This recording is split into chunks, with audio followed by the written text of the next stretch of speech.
I wasn't even ready. I wasn't ready. Eagles. I wasn't ready. No, it's all right. It's all right. It's all right. You said where your Eagles one. Oh, I don't have the green one. So let's just get this over with. We lost, and it really doesn't come as that big of a surprise to me. I know it might to a lot of people, but I had said at the beginning of the year when I thought that we might be 12-5, 14, we might win 12 to 14 games, that one of the losses would be a split with Dallas, because that's just the way the cookie crumbles, right? Cookie crumbles. We got a whole bunch of ice cream and stuff over here. We split with Dallas. They're an in-division rival. They play us tougher than probably any team that they play. However, that wasn't the reason why we lost this game, actually. And in reality, the reason why we lost this game was we lost in all three phases. It was a tale of two halves. It was a tale of two halves. The first half, this reminded me of the Tampa game. So you remember in the Tampa game, Kevin Patullo called a brilliant, if it was him calling it, if it wasn't Jalen, called a brilliant first half in that Tampa game. Tampa had their head spinning, couldn't do anything, couldn't score, couldn't stop us. We looked just unbeatable. And then the second half, we scored nothing. They roared back. They almost won, but we ended up winning that game. It didn't happen this time. We looked spectacular in that first half. I mean, we had toss plays and awesome throws to our receivers, and Smitty with the absolute gorgeous, almost backflip catch down the sideline, and AJ getting involved with touchdowns. And I mean, it was what you had hoped to see the entire year out of the Eagles. Can you get it, honey? That one's a little tough. That one's a little tough. Oh, no, you already got it. This one's a different one. This one's a different button. It goes right here. Now push that one. Just push it. Ready? There you go. So that is what you want from the Eagles the entire season, if you can do it, right? Because we were moving the ball. We were having our way. Of course, you don't make every single down, but it looked spectacular. That's how I wish the man would play for both quarters, for both halves of the game and for every game.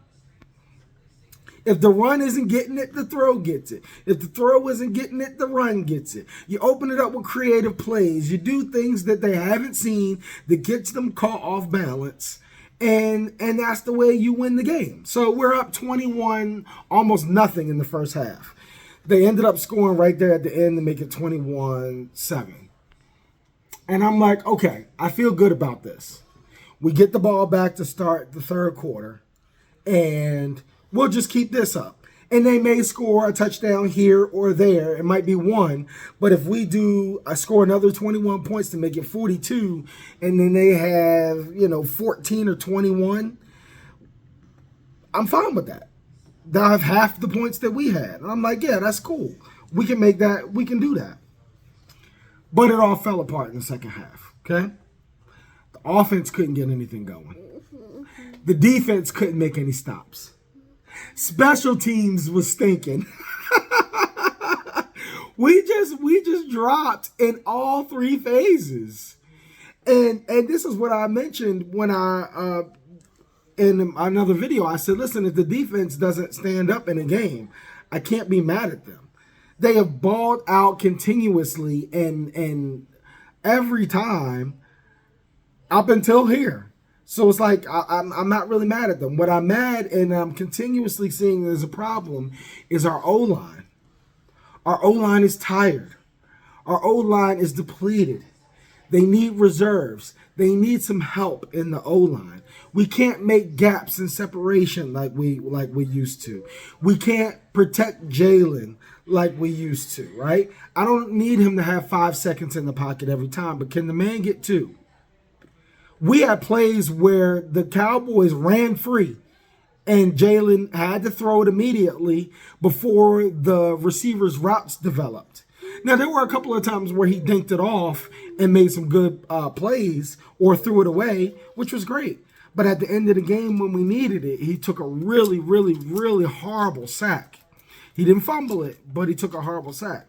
Let's talk about that. We had 2 turnovers back to back. One where Saquon fumbled it with a punch out, and another where on the kickoff, hold on, honey. Another where on the kickoff we fumbled it.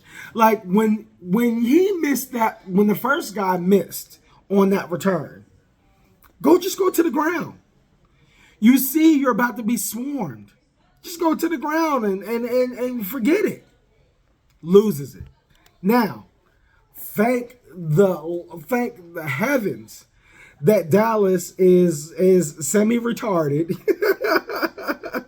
The defense stood up. Instead of taking the 3 points when they were on the goal line, they went for it. And that was our opportunity right there to ice the game. That was our opportunity to just close it out. It had been pathetic for the whole game. What we needed to do was milk the clock just like they did. Either kick a field goal or get it all the way down to the end zone and score at the last minute. And then they would have had to make a touchdown. A field goal wouldn't have been good enough. But it didn't happen. Cooper DeJean got burnt a bunch of times. There were some questionable calls, but that happens in every game on our side and on their side. The pass interference on Coop that I really think was offensive because he had his hand up underneath Coop's mask and was pushing it up. Whatever. You can't cry about calls. It just wasn't our day. It just was not our day. And it wasn't our day because we got away from what was working in the beginning. It wasn't just not our day because Dallas was just that great and Dallas was just that dominant. That wasn't the problem. The problem was we got away from what made us spectacular in the first half of the game. You could see sparks of it in the second half when we threw to AJ and when we threw to Dallas Goedert. You can see sparks of it, but we didn't put it all together like we should have. I'm disappointed, but I'm not mad. I am disappointed at the loss. Listen, if the Eagles, as an Eagles fan for life, for nearly 50 years, if we are terrible on a year, let's just say we win 2 games, we're 2-15. You know what I want those 2 wins to be? Dallas. And then I can hang my hat up and be like, okay, listen, we stunk this year, but we beat Dallas twice. You taking my hat? Yes. The Eagles hat. It looks awesome, doesn't it? I love our hats. If we could do that, if we could pull out 2 wins on Dallas and lose the rest of them, I consider that not a throwaway season. But, I figured that we would split this year, but I wish it wouldn't have been this way. I wish it would have been like a shootout from start to finish, and then they ended with that field goal. I would have felt a lot better because I'd have been like, okay, divisional game, shootout on both sides of the ball. We score, they score. We score, they score. Nobody can be stopped, and it just comes down to the wire, and then they kick a last-minute field goal, and okay. I hate to lose it like this, where we get shut out completely in the second half. You hate to lose it like that. And that's pathetic. The O-line's got to get better. The offense has to put together a full game. The defense can't be on the field for extended periods of time. We got people that were getting hurt. Reed got hurt, and Makuba got hurt, and a bunch of people were getting banged up from being out there too much. They didn't get the breaks that they needed in the second half like they did in the first. Then we have self-inflicting wounds that I talk about all the time. We have penalties, crazy penalties, some, questionable and some legitimate, that wipe amazing plays off the board, that wipe first downs by Dallas Goedert off the board, wipe first downs by Saquon off the board, and wipe amazing catches by Smitty off the board or AJ off the board because we commit some stupid penalty. And we really, really kill ourselves with that. And there's nothing you can blame on Jalen for that. You can't blame Jalen for other people false starting and other people committing holding calls and too many men on the field, and where we had those picks that got wiped away, where we had game-changing plays happen and they just get turned away. So there was just a failure on all levels. Just a failure on all levels. You getting sleepy, honey? You hear you snoring. It's like, what are we doing to ourselves? What are we doing to ourselves? We had that game. We really had that game sewn up. Honest to goodness. We had that game locked up. We had AT&T Stadium deathly silent. They weren't spinning towels like they were at the end of the game. We had our Eagles fans that were in the stands going ham and giving Dallas hell for how they were playing. And then we laid a fat egg. We laid a goose egg in the second half. I was hoping for another Aubrey miss and go to overtime. And it's sad, did you have to think like that? You don't want your game to come down to that. But I was like, okay, if he could miss or we could block it, we could take it to overtime and put something together. Or get a crucial stop, because it wasn't like Dallas was really doing a whole lot. It was Pickens. They picked on Adoree Jackson. They picked on Adoree Jackson and Keely Ringo, right? Cooper DeJean did get burnt. Let's not mix words. But the real knife in the back and twisting was Adoree Jackson and then Pickens, 30, 40, 50, whatever yard bombs. Those were the real pain points of the game. And it is what it is. We know that Adoree and Ringo are, I hate to say it, they're the weak links in the chain. And then, oh my God, Makuba, who's been really good for us as a rookie, runs into Quinyon Mitchell on a crosser that lets Pickens get at the end. At the end, when they got all those yards that made it a chip shot for Aubrey instead of back by the 40 or 50, Makuba runs into Quinyon and stops him. And then they call pass interference on Quinyon, which I didn't really think was a pass interference. But, it's neither here nor there.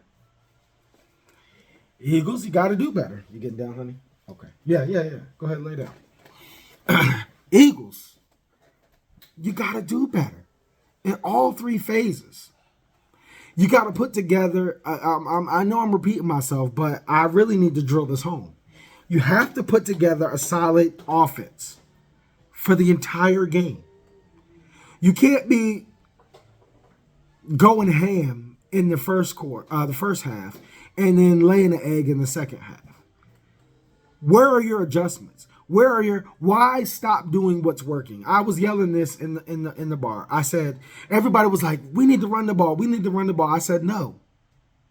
We need to do what's working until they stop it. Then when they stop it, go do something else. Now, I wasn't saying abandon the run completely, because that's foolish. You can't abandon it completely.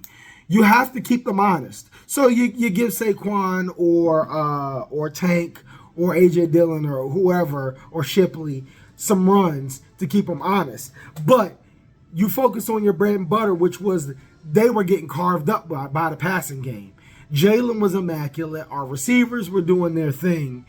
You keep doing what's working until they stop it, and then you switch it up.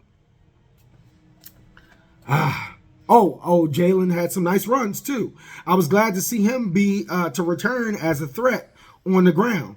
Even on one or two that kind of got stopped, I was glad to see him be a threat. Again, keeping them honest. If you are going to load up, let them do that and then punish them. Like they did when they dunked over to Goddard and dunked over to Saquon a couple of times. I thought that was brilliant. And I don't know why we got away from such an amazing game plan. It really pisses me off. to no end. That's why I'm really upset about the loss. Again, shootout I'd have been fine with. It's Dallas. They're going to play you tough. They're going to play you tough. That's their Super Bowl. Because literally, had we won, I think that their percent chance of going to the playoffs was like 3% then. It was almost non-existent. Now, it was 17 going into it. It would have dropped to 3. Now I think it's like 20 or 22. It's still not great. And they still might miss the playoffs, but it doesn't matter. They beat us. They can talk that trash. They can say whatever they want to say, honestly. Because whereas Jalen put together an immaculate game in the beginning, he didn't finish. Now, again, that could be Kevin Patullo. I don't know. I'm not in these locker rooms. I'm not in these calls. I don't know. But I think that Kevin started to get too reserved. He was like, "Oh, we're up. Let's start getting reserved. Let's stop doing what we were doing and doing what made us successful. Let's get away from that and let's do some stupid stuff." And then penalties. I mean, I mentioned it. We stunk on all 3 phases in the second half of that game, and it's just really disappointing. But 8-3 now. Should have been 9-2, but 8-3. If the Rams win tonight, then they leapfrog us and go into first, and we'll be, I think, back to 4th. I can't remember. We'll either be 2nd or 4th. I can't recall, but. It's not an all hope is lost situation. It's not a meltdown situation by any stretch of the imagination. It really isn't. If we are the number 2 seed, the same way we were last year or whatever seed, we can run the gambit like we did last year as long as we do what we did in the first half of this game, in the first half of the Tampa game, in the second half of the Rams game, in the entirety of the in the entirety of the Giants game, in the entirety of the Vikings game. Those are only 2 games where we really put it together for the whole time. Or if our defense can just show up and put the absolute clamps on the opponent, that's really the only way that we can have an offense that doesn't really score that much.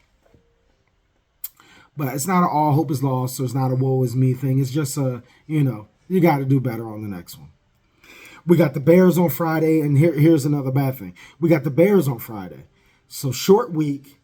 The guys that got banged up won't have those extra couple of days to rest up if whatever ails them is still bothering them. So that's a problem. The Bears held on today. They could have lost that game. The Giants lost that game, and they were up by like 20. And they let Detroit come back and win. The Colts were up and let the Chiefs come back and steal that game from them. The Ravens were just down for a little bit. I'm trying to think of who else. The Falcons won. I don't know. I'm so disappointed with this. It's not even worth talking about. I'll talk about it after the Monday night games. I'll recap all the games and say what happened and try to give our outlook. But we got the Bears. Can't overlook them. Caleb's hot. The Bears are hot. They got CJGJ. They got Swift. They got Byard. I think they have somebody else too. I can't recall. They got a bunch of our boys that know us. So you can't slip on that. Those guys know us. So we'll see. I think they got Alameda Zacchaeus too. Unless he's still on the Commanders. I can't recall. But I think he's there too. So that's going to be another tough one. And then the Chargers after that, which you never know which Chargers are going to show up. But all is not doom and gloom. As long as we put this behind us, don't let this get to us, don't let this stress us out.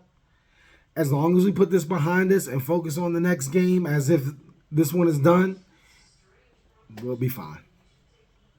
We'll be fine. Well, it is what it is. I'll talk more about, like I said, I'll talk more about it and break it down in a later video once the whole week is over. But we got a lot to clean up. Fly, Eagles, fly. I'm so disappointed. Fly, Eagles, fly. Go, Birds.